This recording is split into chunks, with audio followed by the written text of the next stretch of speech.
भारत के अंदर चूंकि उनकी हुकूमत की जानिब से कोई जवाब नहीं आया, ना उन्होंने अवाम को कोई तसल्ली दी, तो वहां पर एक कैंपेन शुरू हुई जो बढ़ते बढ़ते इस वक्त पूरे भारत में फैल चुकी है। और मोदी सरकार को जो रिपोर्ट दी गई है वो आपसे शेयर करेंगे कि अगर इंडिया के अंदर ये कैंपेन अरूज पर पहुंच गई जिसमें बायकॉट चाइना की प्रोडक्ट्स का है, तो इंडिया के अंदर करोड़ों लोग बेरोजगार हो जाएंगे, इंडिया के अंदर बैंकरप्सी फाइल करना पड़ जाएगी, फौज को बजट नहीं मिलेगा और इस तमाम सूरत हाल के अंदर इंडिया में बहुत ज्यादा हंगामे भी फूटने का खदशा है।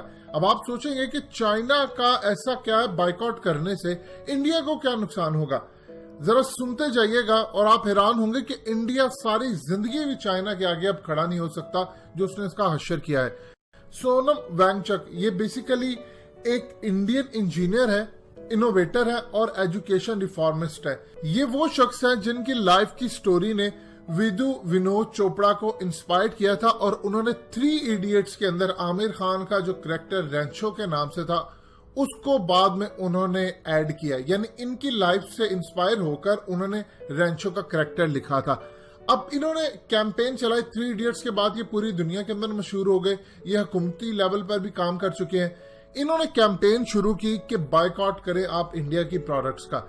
अब ये इतनी तेजी से पूरे भारत में फैली, इतनी तेजी से फैली, लेकिन इसने मोदी सरकार की नींदें हराम कर दी कि अगर ये वाकई इंडियन लोगों के अंदर ये चीज फैल गई तो इंडिया का बुरा हाल हो जाएगा। अब आप जरा यहां से अंदाजा कीजिए कि इंडिया के हवाले से एक ऐप आती है 17 मई को लॉन्च की जाती है, जब इंडिया के अंदर फौजें घुसी और इंडिया के लोगों ने बहुत ज्यादा इस पर गवर्नमेंट के खिलाफ एक्शन लेने के लिए एक एप्लीकेशन लॉन्च कर दी। आप इसको इंस्टॉल करते हैं और उसके बाद ये बताती है कि आपके मोबाइल में कहां कहां चाइनीज एप्स हैं और उनको आप डिलीट करें। अब इससे सूरत हाल ये हुई कि चाइना ने गूगल पर प्रेशर डाला और उसके बाद इसको रिमूव करवाया गया। ये तो सूरत हाल एक तरफ थी। इंडिया के अंदर टिकटॉक यानी 50 करोड़ भारतीय टिकटॉक को इस्तेमाल करते हैं और टोटल ओवरऑल जो टिकटॉक के यूजर है पूरी दुनिया में वो तकरीबन 85 करोड़ है और इसमें से करीबन 50 करोड़ यूजर तो सिर्फ इंडिया के हैं, यानी डायरेक्टली चाइना की बनाई हुई टिकटॉक इंडियन इस्तेमाल करते हैं और इसका टोटली फायदा जाता है चाइना को।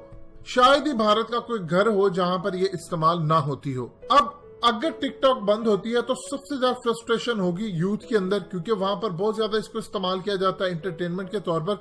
इससे भी ज्यादा इंडिया की जो मोबाइल नेटवर्क कंपनीज है वो अरबों डॉलर्स की सेल करती हैं अपना मोबाइल डाटा बेचकर, जो कि टिकटॉक के लिए इस्तेमाल होता है। अगर टिकटॉक बंद होती है तो उनकी रेवेन्यू में असर पड़ेगा, जिससे उनकी टैक्स कलेक्शन इंडिया की कम होगी और इंडिया के अंदर फौज को, एयरफोर्स को और दूसरे इदारों को देने के लिए बजट में नुमाया कमी आएगी, जो कि डायरेक्टली इंडिया की सिक्योरिटी पर असरअंदाज होती है। इंडिया और चाइना के दरमियान करीबन 95 अरब डॉलर्स की ट्रेड होती है, जिसमें तकरीबन 75 अरब डॉलर्स की जो चीजें हैं वो इंडिया इंपोर्ट करता है चाइना से और 20 अरब डॉलर्स एक्सपोर्ट करता है चाइना को। अगर इंडिया का ये बायकॉट कैंपेन हो जाती है तो 75 अरब डॉलर्स की जो इंडिया चाइना से इंपोर्ट करता है, इंडिया के अंदर लोकल इतनी महंगाई हो चुकी है कि वहां पर फैक्ट्रीज ऑलरेडी बंद हो रही हैं और इस तमाम सूरत हाल में कोरोना की वजह से ना वर्कर्स है ना कुछ है। अगर ये बंद करते हैं तो इंडिया में महंगाई इतनी ज्यादा हो जाएगी, इतनी ज्यादा हो जाएगी, जिसके बाद वहां पर लोकल प्रोडक्शन ही नहीं होगी, पूरा फूड का बहरान पैदा हो जाएगा, प्रोडक्ट्स का बहरान पैदा हो जाएगा और बड़ी बड़ी कंपनियां बैंकरप्ट हो जाएंगी।